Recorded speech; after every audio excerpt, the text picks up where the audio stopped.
Le fer est connu de l'homme depuis plus de 5000 ans. Mais ce n'est qu'au XVIIIe siècle que les scientifiques font une série de découvertes sur des métaux jusque-là inconnus. Ainsi, en 1751, le scientifique suédois Axel Fredrik Cronstedt découvre le nickel. En 1778, un autre Suédois, Carl Wilhelm Scheele, découvre le molybdène. Et en 1797, en France, Nicolas-Louis Vauquelin identifie un nouveau métal qu'il appelle chrome. Vers 1900, quelques métallurgistes réalisent des expériences fructueuses sur des alliages de fer et de chrome. Ils les trouvent exceptionnellement résistants à la corrosion, mais ne comprennent pas bien le phénomène. En 1912, en Allemagne, Eduard Maurer et Benno Strauss se voient accorder le premier brevet pour produire des aciers inoxydables composés de chrome et de nickel. De nos jours, cette famille d'austénitiques, souvent à 18% de chrome et 8% de nickel, représente 60% de la production mondiale d'acier inoxydable. En 1913, c'est à Sheffield, en Angleterre, que se fait la première coulée commerciale d'acier inoxydable. On doit cette innovation à Harry Brearley. Il développe des alliages de fer et de chrome extrêmement résistants. Ces aciers inoxydables, les martensitiques, sont rapidement utilisés en coutellerie, les lames demeurant bien aiguisées et exemptes de rouille. À peu près au même moment aux États-Unis, Frederick M. Beckett et Christian Danzeisen développent encore un autre type d'acier inoxydable, les ferritiques, qui représentent 30% de la production mondiale actuelle. Entre 1910 et 1920, en moins d'une décennie, 3 branches généalogiques principales de l'acier inoxydable, les austénitiques, les martensitiques et les ferritiques, sont en plein essor.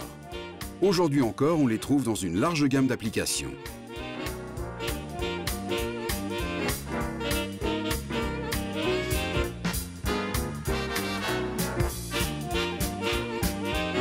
Vers 1930, en Suède, des métallurgistes développent une nouvelle famille d'aciers inoxydables alliant des structures austénitiques et ferritiques pour créer les aciers inoxydables duplex, principalement utilisés à l'époque dans l'industrie du papier. Ils remportent aujourd'hui un grand succès dans des applications variées, telles que la pétrochimie et le dessalement de l'eau de mer, qui exigent une haute résistance à la corrosion et une forte résistance mécanique. De nos jours, des structures entières de ponts sont fabriquées en duplex. L'acier inoxydable comporte tellement d'avantages qu'il est devenu le matériau par excellence, par exemple pour les intérieurs de la vaisselle, les systèmes d'échappement des voitures ou les mains courantes intérieures et extérieures. Tous ces produits sont beaucoup plus durables aujourd'hui qu'auparavant. Il n'est donc pas étonnant qu'entre 1970 et 2010, la demande en acier inoxydable est décuplée, de 3 à 30 millions de tonnes par an. Son taux de croissance moyen à long terme est encore de 6% par an.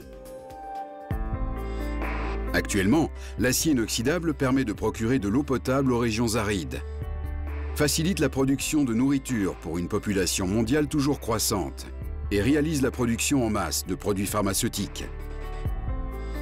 De nombreuses industries dépendent de l'acier inoxydable pour rentabiliser leur production. L'inox contribue à rendre une foule de produits de qualité abordables et disponibles.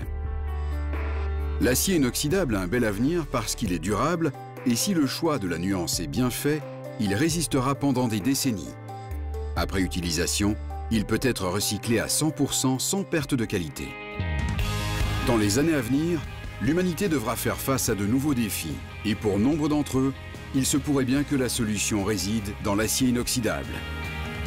Les aciers inoxydables permettent de produire de l'énergie alternative, tenant un rôle essentiel dans les piles à combustible, la production de biogaz et la recherche en fusion nucléaire.